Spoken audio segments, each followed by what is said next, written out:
Hello বন্ধুরা, একটা নতুন মুভি এক্সপ্লেনে তোমাদের সবাইকে স্বাগত। আজকের গল্পে তোমরা জানবে লন্ডন থেকে আসা একটা মেয়ে গ্রামের সহজ সাদাসিধে একটা ছেলের সাথে প্রেম করে। তারপর সেই ছেলেটার সাথে ইন্টিমেট হওয়ার পরেও ছেলেটাকে বিয়ে না করে লন্ডনে তার প্রেমিকের সাথে বিয়ে করে চলে যায়। ছেলেটি তার পথ চেয়ে দীর্ঘ 3 বছর ওয়েট করে। তারপরে মেয়েটি যখন সেখান থেকে আবারও ব্যাক করে, ছেলেটি তার কাছে ফিরে গেলে সে তার প্রেমিককে আর নেয় না, কারণ অলরেডি সে তার পুরনো প্রেমিককে বিয়ে করে ফেলেছিল। সেই মেয়েটি তলা থেকে গুন্ডা লাগিয়ে তার সেই ছেলেকে ইউজ করেছিল গ্রামে সেই ছেলেটিকে তাকে মারার জন্য লোক পাঠায়। কিন্তু যখন সে জানতে পারে তার প্রেমিকাই তাকে মারার জন্য লোক পাঠিয়েছে, ছেলেটি পুরো শক হয়ে যায়। কিভাবে ঘটনাটা ঘটেছিল জানতে হলে কিন্তু প্রথম থেকে শেষ পর্যন্ত দেখতে হবে। আর যদি চ্যানেলে নতুন এসে থাকো সাবস্ক্রাইব করতে ভুলো না। মুভির শুরুতে আমরা গুলটি নামের একটা ব্যক্তিকে দেখি বাস থেকে নেমে সবার চোখে ফাঁকি দিয়ে কোন একটা জায়গাতে গিয়ে সে গা আড়াল দেয়। আর অন্যদিকে দেখতে পাই ঈশানাকে দেখানো হয় যে কিনা সে গুলটিকে খুঁজে বেড়াচ্ছিল দীর্ঘদিন ধরে। তারপরে সে দেখতে পাই গাড়ি নিয়ে বেরিয়ে আসে। গুলটি যেখানে লুকিয়েছিল তার কাছে খবর চলে আসে। সেই জায়গাটা আসার পর তাকে খুঁজে সেখান থেকে বার করে দৌড়ে দৌড়ে মারে।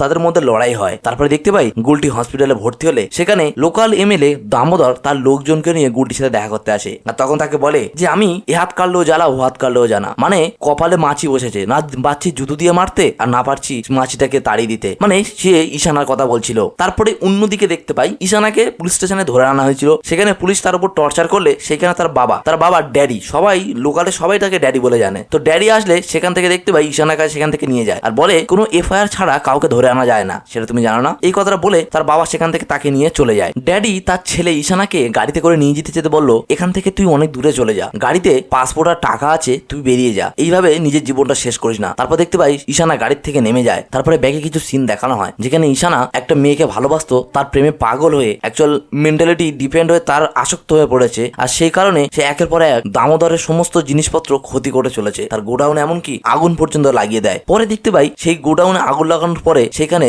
তার বাবা ড্যাডি আসে। ড্যাডি এসে দামোদরকে বলে এইসব কাজগুলো কে করছে। অ্যাকচুয়াল দামোদর জানতো যে সব কাজগুলো ঈশানাই করছে। তখন বলে তোমার গুণধর ছেলে ঈশানার এই কাজ, কারণ সে ছাড়া তো আমার এরকম ভাবে ক্ষতি কেউ করতে পারবে না। দেখতে পাই সবকিছু ঘটনা হয়ে যাওয়ার পরও সে চুপচাপ থাকে দামোদর এমএলএ। পরে দেখতে পাই ঈশানার যে বন্ধু ছিল সেই সময় তার কাছে ফোন আসে। সে তাড়াহুড়ো করে ঈশানার কাছে যায়। ঈশানা তার গাড়িটা নিয়ে বেরিয়ে গেছিল। সোজা সে চলে যায় দামোদরের বাড়িতে, কারণ দামোদরের বাড়িতে কেউ একজন মারা গেছে। তো সেইখানে যাওয়ার পর সে দেখতে পাই কাউকে খুঁজে বেড়াচ্ছে, কিন্তু সে তাকে খুঁজে পায় না। দেখতে পাই একে একে সবাই চলে গেল, এমনকি সেই মৃত বডি সবাই নিয়ে সৎকার করতে নিয়ে চলে যায়। অন্যদিকে আমরা দেখতে পাই তারপরেই ঈশানা তার বাবার যে থিয়েটার ছিল সেই থিয়েটারে যখন বসে ড্রিঙ্ক করছিল, সেই সময় ড্রিঙ্ক করতে করতে তার বাবা তাকে কিছু শায়েরি শোনায়। আর সেই সময় ঈশানাও একটা শায়েরি বলে, আমি যদি মদ হতাম তাহলে মানুষের মাথায় চড়ে বসতাম। এটা হিন্দিতে বলেছিল যে আমি যদি মদ হতাম মানুষের মাথায় চড়ে বসতাম আর প্রত্যেকের মনে রাজ করতাম, কারোর মনটা ভাঙতে দিতাম না। মানে সে বড় সড়ো কোনো প্রেমে আঘাত পেয়েছে, যে কারণে সে এই ধরনের কথা বলছে। তখনই তার বাবা কষ্ট পেয়ে তার কাছে গিয়ে বলে যে ঈশানা তোকে আমি এইভাবে দেখতে পাচ্ছি না, আবারও ব্যাক কর না,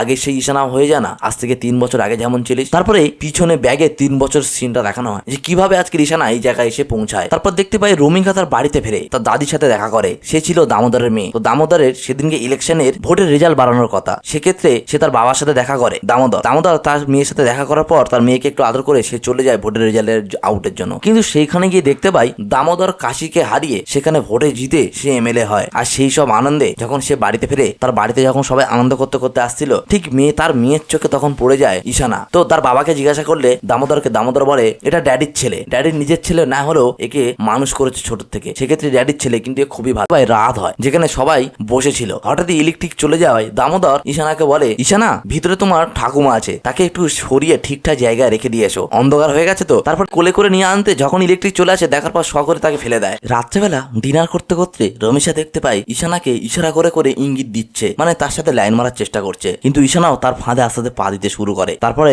দিনটা হয় পরের দিন, যেখানে দেখতে পাই সে দামোদর এমএলএ হয়। তাদের একটা বড় সড়ো করে পার্টি রাখা হয়েছিল। ঠিক সেই সময় পার্টিতে সবাই আস্তে আস্তে হঠাৎই একজন দামোদরের উপরে অ্যাটাক করতে যায়, কিন্তু সেই জায়গাটায় তার বাবা ড্যাডি চলে আসে। ড্যাডির ওপর আঘাত লাগে আর সেটা ঈশানা দেখতে না পেয়ে ঈশানা তাকে খুবই মারধর করে। তারপরে দেখতে পাই দামোদর তাকে এমন মারলে সে সেখান থেকে চলে যায়। অন্যদিকে দেখতে পাই তার ভোটে হেরে গেছিল কাশিরই প্ল্যানে এটা হয়েছিল। তারপরে দেখতে পাই যখনই ড্যাডি গাড়িতে করে আসছে তৈরি করতে গেলে আমাদের এই জিনিসগুলো বাইরে থেকে আনতে হবে, সেই জিনিসগুলো কিন্তু দামোদর দিচ্ছে না, তার পরিবর্তে সে টাকা। ড্যাডি তার ছেলেকে নিয়ে তার লোকজনকে নিয়ে যখনই দামোদরের কাছে গেছিল যে জিনিসগুলো চাওয়ার জন্য, দামোদর তখন বলে আমি জিনিসগুলো কেন দেবো, আমার কি এগুলো সস্তাগুলো টাকা ছাড়া দিতে পারবো না। দেখতে পাই এক প্রকার তাদের মধ্যে তর্ক বিতর্ক হয়। ঠিক সেই সময় তার গুলটি দু একটা কথায় যখনই ড্যাডির উপরে হাত তুলতে আসে, ঠিক ঈশানা গুলটির মধ্যে এক প্রকার লড়াই হয়। তখন এমএলএ দামোদরের ঘরের ভিতরে ঢুকেছিল। ঠিক সেই সময় তার মেয়ে রামিসা হঠাৎই তাকে ডেকে একটা রুমের মধ্যে নিয়ে নেয় এবং তাকে জড়িয়ে ধরে, বলে তুমি তুমি সবসময় মারপিট ঝগড়া এর মধ্যেই লেগে থাকো কেন? যত দিন এগিয়ে যাচ্ছে দেখতে পাচ্ছি আস্তে আস্তে তাদের দুজনের প্রেম অনেকটাই গভীর হতে চলেছে। তারপরে একদিন হঠাৎই দেখতে পাই ঈশানা তার বাবাকে হঠাৎই বলে যে বাবা, আমিও কিন্তু আজ থেকে আর সিঙ্গেল নেই, আমার স্ট্যাটাস অন্য হয়ে দিয়েছে, যে সে আর পিছনে লন্ডনে ফিরে যাবে না, এবার থেকে এখানে থেকে তার পড়াশোনা কমপ্লিট করবে। তুমি যদি আমার হেল্প করে তার বাবার সাথে কথা বলে দামোদর আঙ্কেলের সাথে তাহলে আমাদের বিয়েটা ফিক্সড করো, তাহলেই ভালো হয়। এইভাবে দিন তাদের আস্তে আস্তে চলতে থাকে। তারপর দেখতে পাই তাদের প্রেমটা আস্তে আস্তে অনেক গভীর হতে হতে তারপর হঠাৎই একদিন তারা একসাথে ইন্টিমেট হয়। অন্যদিকে দেখতে পাই ইন্টিমেট হওয়ার পরে থেকে একটা হোটেল থেকে একটা ক্যাফে থেকে যখনই তারা বাড়ির দিকে ফিরছিল তখনই তারপর তার বাবার চোখে পড়ে যায়। তার বাবার চোখে পড়ে গেলে তার বাবা বলে এবারে এদের কোনো একটা ব্যবস্থা করতে হবে। অন্যদিকে তার ঠাকুমা বলে কি করবি, তোর মেয়েটাও নিজের আর ঈশানাও তো তোর ছেলেরই মতো, তোর বন্ধুর ছেলে মানে তো তোরই ছেলে। তারপরে ব্যাগে আবারও সেই জায়গার সিন দেখানো হয় যেখানে ঈশানা থিয়েটারে বসে তার ভিডিও চালিয়ে দিয়ে ড্রিঙ্ক করছিল। মানে শুরুতে যেখানে তার গল্পটা তার বাবা শুরু করেছিল সেই জায়গাটা আবার ব্যাগে দেখানো হয়। ড্যাডি আর ঈশানার বন্ধু দুজনে যখন থিয়েটারে আসে এসে দেখতে পাই ঈশানা বেহুশ হয়ে পড়ে আছে। তখনই সে বলে ঈশানার এই পরিস্থিতির জন্য কোথাও না কোথাও আমি দায়ী। ঈশানার বন্ধু বলে, ড্যাডি জিজ্ঞাসা করলে কি কারণ, কেন এই কি কারণের জন্য তুমি নিজেকে দায়ী করছো? তখনই সে গল্পটা আবারও শোনায় যে একদিন হঠাৎ ঈশানা আমার কাছে এসেছিল, এসে বলছিল যে রমি স্যার ফোনে পাচ্ছি না। তখন আমি তোকে বলেছিলাম যে তুই তোর বাবাকে কল কর, ড্যাডিকে কল করে বল আমি কি তোমার নিজের ছেলে না, ওই জন্য তুমি আজও আমার বিয়ের কথাটা বলছো না। তো এইভাবে গুছিয়ে ইমোশনালি বললে সে তার বাবাকে ড্যাডিকে কল করেছিল সেদিন, করে বিয়ের কথাটা বললে তার ড্যাডি তাকে কথা দিয়েছিল যে আজকের আমি এখান থেকে ডিরেক্ট দামোদরের বাড়িতে যাব, দামোদরের বাড়িতে গিয়ে তোর বিয়ের কথাটা ফাইনাল করে আসবো। তারপরে দেখতে পাই সেই দামোদরের বাড়িতে যাওয়ার কথা বলে সে ফোনটা রেখে দেয়। আর ঈশানাও তার বাবার কলের জন্য ওয়েট করছিল। যতই কাজ করে যারই ফোন আসে সবার ফোন অ্যাভয়েড করে দেয়, বলে ফোন রাখ, কারণ সে ভীষণ এক্সাইটেড ছিল রমিশার সাথে বিয়ের কথা বলতে গেছে তার বাবা। কিন্তু হঠাৎই তার ফোনে ফোন আসে ড্যাডি তখন বলে কোথায় আছিস তুই, হসপিটালে এসে আমার সাথে দেখা কর। তারপরে দেখতে পাই সে যখনই হসপিটালে যায় গিয়ে দেখতে পাই তার বাবা অলরেডি অ্যাক্সিডেন্ট করে হাতটা লেগে গেছিল। সে তখন জিজ্ঞাসা করে যে তুমি কি বিয়ের কথা বলেছিলে? সে বলে না। বলে তোর দামোদর কি তোমার মারধর করেছে? তার বাবা বলে না। বলে তার এগুলো হলো কি করে? বলে আমি পড়ে গিয়ে হয়েছি। তখনই ড্যাডি ঈশানাকে বলে মন্দিরের কাজের জন্য কিছু জিনিস লাগবে যেটা তুই দেরাদুন থেকে গিয়ে নিয়ে আয়। পরের সিনে সে চলে গেছিল দেরাদুনে। সেই হঠাৎই দেখতে পাই ঈশানার কাছে ফোন এসেছিল তার বন্ধুর ফোন, যে রমিশার বিয়ে ঠিক হয়ে গেছে, বিয়ে হচ্ছে। তো মাটির থেকে কিছু জিনিস তুলে সেই জিনিসগুলো তাদের আনার কথা ছিল, কিন্তু যেখানে তারা ব্লাস্ট গুলো করাচ্ছিল তার প্রেমিকার বিয়ের কথা শুনে সেই জায়গাটা থেকেই যায়। পিছন থেকে সবাই তাকে বারণ করলো, সে শোনে না। দেখতে পাই তার মধ্যে দিয়ে যেতে গিয়ে তার বাইকটাও ভেঙে যায়, এমনকি সে প্রচুর আঘাত পায়। তারপরে শেষমেশ সে সেই বিয়ে বাড়িতে এসে ওঠে যেখানে রমিশার বিয়ে হচ্ছিল। যতই সবার লোককে ডাকুক, যতই ঝাউকে ডাকুক, কিন্তু দেখতে পাই অনুরাগের সাথে তার বিয়ে ঠিক হয়ে যে বড় করে ব্যানার দেওয়া আছে, কিন্তু সে সেগুলো সহ্য করতে পারছিল না। তারপর দেখতে পাই সেখানে দামোদর আসে, তাকে বলে তুই এখানে কোনো ঝামেলা করতে আসিস না, তুই এখান থেকে চলে যা। তারপর দামোদরের লোক এসে তাকে জোর জবরদস্তি সেখান থেকে নিয়ে চলে যায়। এই সব জিনিসগুলো রমিশা শোনার পরেও চুপচাপ থাকে। অন্যদিকে দেখতে পাই দামোদরের লোক ঈশানাকে একের পর এক আঘাত করতে থাকে, হাতে পায়ে মাথায় সবকিছু আঘাত করতে থাকে। আর অন্যদিকে দেখতে পাই রমিশার অনুরাগের সাথে বিয়েও ঠিক হয়ে যায়। এখানে রমিশা কোনো রকম রিয়াক্ট করে না। যখনই 2-3 দিন হয়ে যায় এক জায়গা তাকে আটকে রাখে মেরে, সে যখনই সেখান থেকে বেরিয়ে ডাইরেক্ট দামোদরের বাড়িতে আসে, এসে দেখতে পায় তার আর বাড়িতে কেউ নেই, সবাই চলে গেছিল দিল্লিতে। আর দিল্লি থেকে রমিশা চলে যাবে লন্ডনের উদ্দেশ্যে। তারপরে আবারও দেখতে পাই ব্যাগে সেই থিয়েটারের সিন দেখানো হয় যেখানে এই সব কথাগুলো তারাও আলোচনা করছিল। তারপরে এসে সেখান থেকে আস্তে আস্তে উঠে চলে যায় ঈশানা উঠে বাইরে চলে এসে দেখতে পায় ড্রিঙ্ক মানে অ্যালকোহল দিয়ে সে মুখ ধুচ্ছিল আর বলছিল আমি ওকে ছাড়া থাকতে পারবো না, ওর ভালোবাসাটা আমার কাছে অনেক ইম্পর্টেন্ট। সে তাকে চেঞ্জ হতে বলে যে দুনিয়াতে একটা ভালোবাসা হয় না, আরো হয়, তাহলে তুই কেন নিজেকে এইভাবে ফেলে রেখেছিস? সে কোনো কথাই কারোর শোনে না। কালকের আমি 21 বছর পূর্ণ হচ্ছি, তাই আজকের একটা বড় দেখে পার্টি রাখবো, পার্টিতে কিন্তু তুই ভালোভাবে আনন্দটা করিস। তারপরে দেখতে পাই তার সেই জন্মদিন উপলক্ষে সেখানে অনেক বন্ধু বান্ধবী সবাই আসে। তো ঈশানা সেখানে গিয়ে মজাই করছিল, ড্রিঙ্ক করছিল, সবার সাথে ডান্স করছিল। অন্যদিকে দেখতে পাই রমিশা লন্ডন থেকে ব্যাক করেছিল দামোদরের বাড়ির দিকে, সে গাড়িতে করে আসছিল। অন্যদিকে যখনই ঈশানা ড্রিঙ্ক করে প্রচুর নেশার মধ্যে তার কোলে একটা মেয়ে জড়িয়ে ধরে তাকে ডান্স করছিল, সেই দৃশ্যটা রমিশা সেখান থেকে গাড়িতে করে যেতে গিয়ে দেখে ফেলে। পরের দিন সকালবেলা ঈশানার বন্ধু, আমি তো সবসময় তোকে ব্যাড নিউজ দিয়েছি, আজকে একটা গুড নিউজ দিচ্ছি। রমিশা ব্যাক করেছে, সোজা চলে যায় রমিশার বাড়িতে। সেখানে গিয়ে রমিশার বারবার ডাকতে থাকে, তাকে ডাকলে রমিশা যখনই ঘরের থেকে বাইরে বের হয়ে আসছিল দামোদর সেই সময় বলে যে রমিশা তুমি ভিতরে চলে যাও, মিলে বাইরে যায়। গিয়ে তাকে বোঝায় যে তুমি এখানে ঝামেলা করতে আসুন, এখান থেকে চলে যাও। তখনই সে বলে আমি আমার রমিশাকে নিতে এসেছি। কিন্তু সে সব দৃশ্যগুলো ঘর থেকে দাঁড়িয়ে দেখে শুনলেও সে কিন্তু বাইরে আসে না। তারপরে সেখানে পুলিশ আসে। পুলিশ এসে যখনই তাকে নিয়ে চলে যাচ্ছিল, যাওয়ার সময় তার বাইকটা তার বাড়িতে রেখে যায় আর বলে আমার বাইকটার আমার প্রেমিকাকে দুজনকে খেয়াল রেখো। বলে গেছিল যে আজকে সন্ধ্যে 7টার সময় আমি তোমার জন্য সেই ক্যাফেতে ওয়েট করবো যেখানে তুমি আমার সাথে দেখা করতে। এই কথাটা বলে চিল্লে সেখান থেকে পুলিশ তাকে ধরে নিয়ে চলে যায়। তো থানাতে আনার পর থানাতে ঢোকার আগেই তাকে বেধড়ক পুলিশ মারধর করে। তো মারধর করতে না করতে সেই জায়গাটাতে দেখতে পাই ড্যাডি চলে আসে। কোন রকম ভাবে ড্যাডি তাকে তাদের পুলিশের হাত থেকে বাঁচিয়ে তোলে। তারপর দেখতে পাই আবারও ঈশানা চলে যায় সেই ক্যাফেতে যেখানে তার প্রেমিকাকে আসতে বলেছিল। সেই ক্যাফেতে সেই সেখানে গিয়ে ওয়েট করতে থাকে। সন্ধে পার হয়ে যায়, তার টাইম পার হয়ে যায়, কিন্তু রমিশা আর আসে না। গোটা দিন কেটে যায়, তারপরেও সে আসে না। তারপরেই ক্যাফের যে মালকিন ছিল সে লাস্টে তাকে বোঝায় যে বাবা, মেয়েদের মন বড় বোঝা মুশকিল, কখন কোন মুড ধারণ করে, কার সাথে খেলা করে এটা বোঝা যায় না। তখনই দেখতে পাই ঈশানার মনে একটা ডাউট হয়ে যায়। তখন ঈশানা চলে যায় সেখান থেকে ডিরেক্ট রমিশাদের বাড়িতে গিয়ে তার মুখ হাত পা বেঁধে সেখানে দেখতে পাই তার সাথে কথা বলছিল। তারপরে তার মুখ হাত পা গুলো খুলে দেয়, তাকে বোঝায়। তখনই রমিশা বলে আমার পরিস্থিতি নেই, আমি বাবাকে বোঝাতে পারি না, আমি তোমাকে আজও ভালোবাসি, সে কারণে আমি লন্ডন থেকে এখানে ফিরে এসেছি। এগুলো সবই ছিল তার নাটক, কিন্তু এ তো তার প্রথম ভালোবাসা, তাকে অ্যাকচুয়াল ভালোবেসে ফেলেছে। সেক্ষেত্রে ঈশানা তার হাতটা ধরে তারপরেও তাকে ওখান থেকে নিয়ে চলে যেতে চায়, কিন্তু সে যখনই ঘর থেকে বেরোয় দেখতে পেল তার সামনে দাঁড়িয়ে আছে দামোদর। দামোদর তার মেয়ের হাতটা ছাড়তে চাইলে সে ছাড়ে না।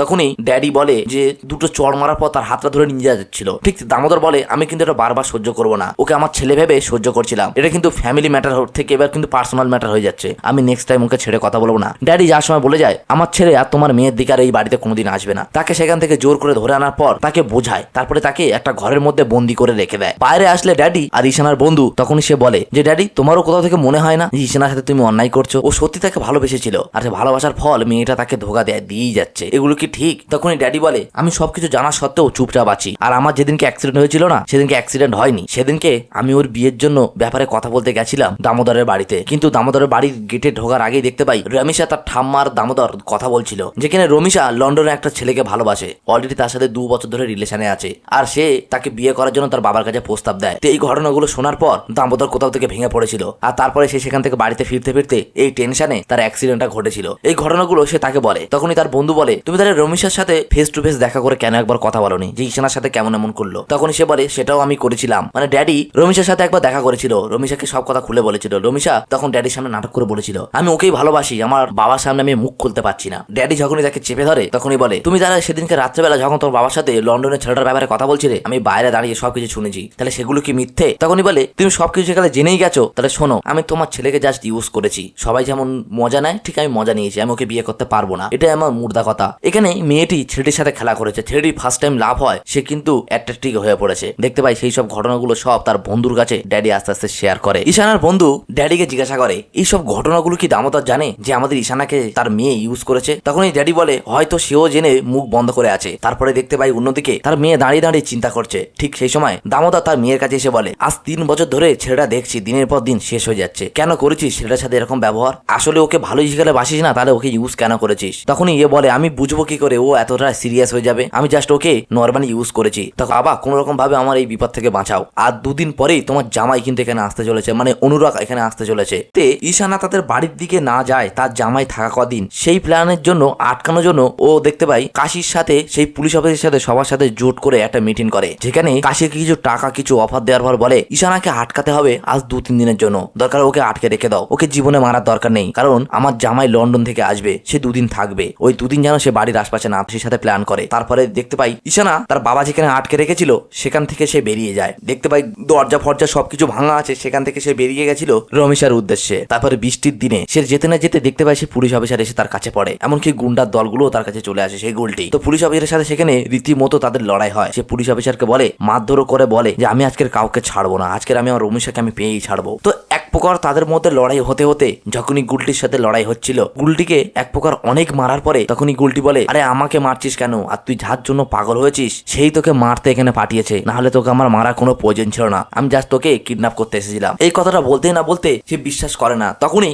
রমিশার ফোন আসে সেই গুলটির ফোনে, তখনই সে ফোনটা রিসিভ করলে শুনতে পায় যে ঈশানাকে মারা হয়েছে, ওকে একেবারে মতো চিরতরের মতো আমার পদের থেকে কাঁটা থেকে সরিয়ে দাও। এইসব ঘটনাগুলো শোনার পর ঈশানা শক হয়ে যায়। সেই সুযোগে গুলটি তার উপরে চাকু চালায়, তাকে আঘাত করে। তারপরে সে দেখতে পাই এক প্রকার ভাবে কোন রকম ভাবে সেখানে লড়াই করার পর সে গুলটিকে সেখানে মেরে দেয়। তারপরে ঈশানায় অন্যদিকে দেখতে পাই রমিশা ঈশানার টেনশন করছিল আর সিগারেট খাচ্ছিল। ঠিক সেই সময় সেইখানে আবার দ্বিতীয়বার যখনই ফোন করতে গেছিল গুলটিকে, দেখতে পাই সেই ফোনটা বেজে ওঠে তার সামনে। সে পিছন ফিরে দেখে সেখানে সেই গুলটির ফোনটা নিয়ে ঈশানা তার বাড়িতে এসে উপস্থিত হয়েছে। সেখানে তাকে বলে আমার সাথে কেন এরকম করেছিলে, আমাকে ঠকিয়েছো, ঠকিয়ে নিজে সুখে আছো। সে তাকে এক প্রকার থেট দেয়, তাকে মারে, আর তাকে বলে যে আমি সত্যি তোমাকে ভালোবেসেছিলাম, আর তুমি সে ভালোবাসার দানটা এইভাবে দিলে, আমি বুঝতে পারিনি তুমি এই ধরনের মেয়ে। তো এই ভালোবাসাটা অ্যাটলিস্ট আর কাউকে দিও না, যাকে বিয়ে করেছো তাকে যেন না দিও, আর তার সাথে ভালোভাবে থেকো। সে প্রচুর আঘাত পেয়েছিল। আস্তে আস্তে দেখতে পাই সেইখানটায় সে তার শেষ নিঃশ্বাস ত্যাগ করে, আর দেখতে পাই তার বাবা ড্যাডি সবাই আসে। এখানে বলতে পারো যে মেয়েটি